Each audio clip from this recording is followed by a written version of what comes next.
सुप्रभातम। मैं मनोज शास्त्री एक बार फिर अपने YouTube चैनल सरल संस्कृतम पर आप सभी का हार्दिक स्वागत करता हूं। प्यारे विद्यार्थियों, आज हम पाठ 1 वर्णमाला इस अध्याय का संपूर्ण अभ्यास करेंगे। आप विस्तार से पढ़िए, देखिए और इसको समझिए तथा अपनी नोटबुक में लिखिए। तो चलिए, अभ्यास का प्रश्न नंबर 1 है जो कि आपको स्क्रीन पर दिखाई दे रहा है। प्रश्न नंबर 1 है, संस्कृत वर्णमालायाम कति स्वराणि व्यंजनानि च सन्ति। क्वेश्चन को ध्यान से समझिए, इसकी हिंदी सुनिए। इसने पूछा है संस्कृत वर्णमाला में कितने स्वर और व्यंजन हैं। अभी हमने अभ्यास, अगर आपने पाठ पढ़ा हो तो उस पाठ में स्पष्ट आया था कि संस्कृत वर्णमाला में 13 स्वर और 33 व्यंजन होते हैं, जिनको हमने डिटेल में पढ़ा था। 13 स्वर थे, ह्रस्व स्वर, दीर्घ स्वर और संयुक्त स्वर, तथा 33 व्यंजन थे, क्वर्ग, ट्वर्ग आदि। तो यहाँ पर हम आंसर लिखेंगे, आप भी अपनी नोटबुक में लिखेंगे। ध्यान से देखिए क्या लिखना आपने आंसर। संस्कृत वर्णमालायाम 13 अर्थात ब्रैकेट में मैंने लिखा इसको संस्कृत में त्रयोदश। 13 की संस्कृत होती है त्रयोदश।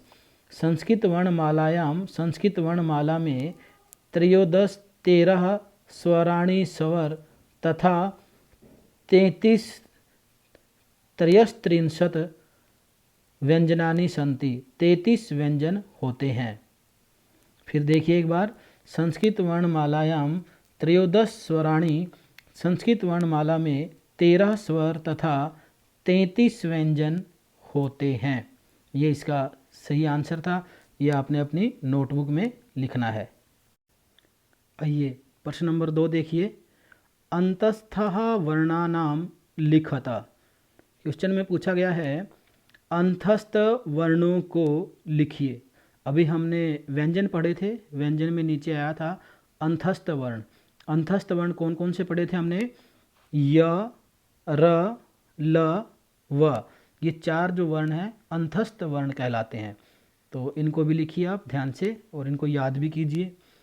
अगला है प्रश्न नंबर 3, अधोलिखित रिक्त स्थानानि पूरयत। नीचे दिए हुए रिक्त स्थानों को पूर्ण कीजिए। इसको ध्यान से देखिए। इसने क्वर्ग, च्वर्ग, पवर्ग और संयुक्त स्वर उष्म व्यंजन के आगे कुछ रिक्त स्थान दिए हैं, हमने उनको भरना है। क्वर्ग में इसने दिया है, क्वर्ग में पूछा है क्वर्ग में कितने वर्ण होते हैं, वो लिखने हैं हमने। क्वर्ग के आगे पहला क्या आएगा? क। दूसरा क्या होता है? ख। तीसरा क्या होता है? ग। चौथा क्या वर्ण होता है इसका? घ। और 5वां होता है ङ। फिर देख लीजिए क वर्ग के वर्ण क, ख, ग, घ, ङ। प्यारे बच्चों ध्यान से देखिए, मैंने व्यंजन के नीचे हल्की सी ऐसे टेढ़ी लाइन लगाई है। इस लाइन को हलंत कहते हैं, जो आपके पाठ में आया था, जिसका वर्णन किया गया था। हलंत, सभी व्यंजन हलंत होते हैं अपने आप में। उसके बाद है च वर्ग। च वर्ग में लिखिए च, छ, ज, झ और य। ये आपके च वर्ग के वर्ण च, छ, ज, झ, य। अब है पवर्ग। पवर्ग के लिखिए। पवर्ग में कौन कौन से वर्ण होते हैं? प, फ, ब, भ, म। फिर देख लीजिए प, फ, ब, भ, म। ये हमारे पवर्ग के व्यंजन होते हैं। इसके बाद पूछा है संयुक्त स्वर। संयुक्त स्वर कौन से हैं? जब हमने स्वर किए थे तो तीसरे नंबर पर था संयुक्त स्वर। संयुक्त स्वर में लिखिए ए, ऐ ओ औ, ये थे हमारे संयुक्त स्वर। उसके बाद है ऊष्म व्यंजन। ऊष्म व्यंजन लिखिए श, श, स, ह, ये हमारे ऊष्म व्यंजन है। इसी तरह से जो बाकी बचे हैं, त्वर्ग बचा है, ये सभी आपने वर्ण लर्न करने हैं और अपनी नोटबुक में लिखने हैं। तो ये देख लीजिए एक बार फिर ध्यान से, आपको दिखाई देंगे स्क्रीन पर। हमने प्रश्न नंबर 3 को कंप्लीट कर लिया है। अब आगे देखते हैं।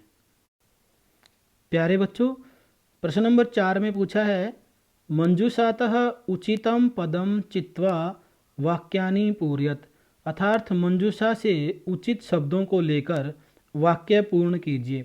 मंजूषा से लेकर, अब मंजूषा क्या होती है, आपके क्वेश्चन के साथ में एक इस तरह का बॉक्स दिया होता है, एक बॉक्स बना होता है जो यहाँ पर मैंने दिखा रखा है।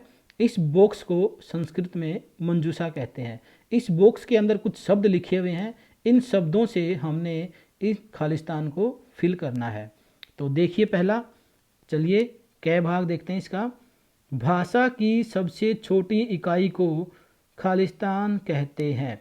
अब क्या कहते हैं, अगर आपने वर्ण का चैप्टर पढ़ा है, उसको समझा है, तो बिल्कुल पहली ही लाइन में आया था, भाषा की सबसे छोटी इकाई को क्या कहते हैं। इसमें क्या आएगा, वर्ण कहते हैं। क्या कहते हैं, वर्ण कहते हैं। तो इसमें आ जाएगा फिल द ब्लैंक्स में वर्ण। क्या लिखेंगे, वर्ण। दूसरा है वर्णों के व्यवस्थित समूह को खालिस्तान कहते हैं। वर्णों के व्यवस्थित समूह को क्या कहते हैं, वर्णमाला। क्या कहते हैं, वर्णमाला। तो हमारी मंजूषा में लिखा हुआ है शब्द, यहाँ से हम यहाँ लिखेंगे इसको वर्णमाला। क्या लिखेंगे, वर्णमाला। ये हमारा इसका आंसर है। तीसरा है क से पवर्ग तक के वर्णों को खालिस्तान कहते हैं। क से लेकर पवर्ग तक अर्थात क से लेकर मैं तक के वर्णों को खालिस्तान व्यंजन कहते हैं। तो इसका आंसर आ जाएगा स्पर्श। क्या आएगा, स्पर्श व्यंजन कहते हैं। जो क से लेकर मैं तक व्यंजन होते हैं उनको स्पर्श व्यंजन कहते हैं। अंतिम है, फोर्थ है अनुस्वार खालिस्तान ध्वनि है था। तो अनुस्वार जो है वो नासिका की ध्वनि है। ये देखिए आपका मंजूषा में दिया हुआ है नासिका।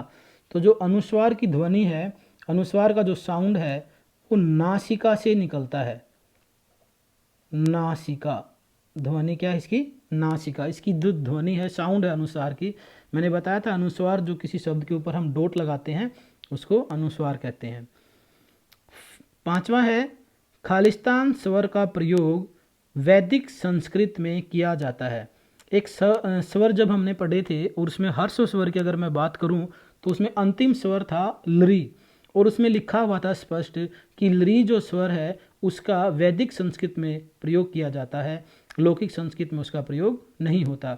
तो यहाँ पर कौन से स्वर का वैदिक संस्कृत में प्रयोग होता है, लरी का। ये लिखा हुआ कॉर्नर में बॉक्स में लरी स्वर का प्रयोग।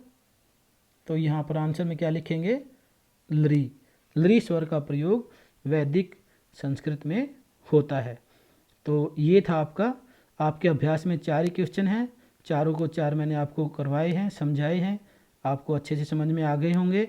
और इनको अच्छे से आपने अपनी नोटबुक में पहले आपने व्यंजन को चैप्टर को करना है, उसमें से जो मैंने बताया था वो लिखना है। उसके बाद आपने इस अभ्यास को जैसे मैंने किया है नोटबुक में वैसे ही साफ साफ आपने लिखना है, परंतु रेड पेन का प्रयोग आंसर में नहीं करना है। मैंने रेड पेन का प्रयोग इसलिए किया है कि आपको स्पष्ट दिखाई दे, इसलिए मैंने ब्लू नहीं यूज किया। तो आप रेड का न यूज करके यहाँ पर ब्लैक का यूज कर सकते हैं, अन्यथा ब्लू ही कर सकते हैं।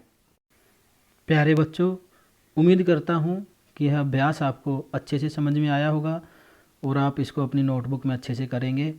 अगर यह वीडियो आपको अच्छी लगे, इससे अभ्यास आपको अच्छे से समझ में आया हो, तो इसको लाइक ज़रूर कीजिए, शेयर कीजिए। अगर आपका कोई डाउट है, अगर आपको कोई संशय लगता है, इसमें कुछ समझ में नहीं आया हो, कुछ पूछना है आपने, तो आप कमेंट बॉक्स में लिखकर मेरे से पूछ सकते हैं। जयतु संस्कृतम, जयतु भारतम।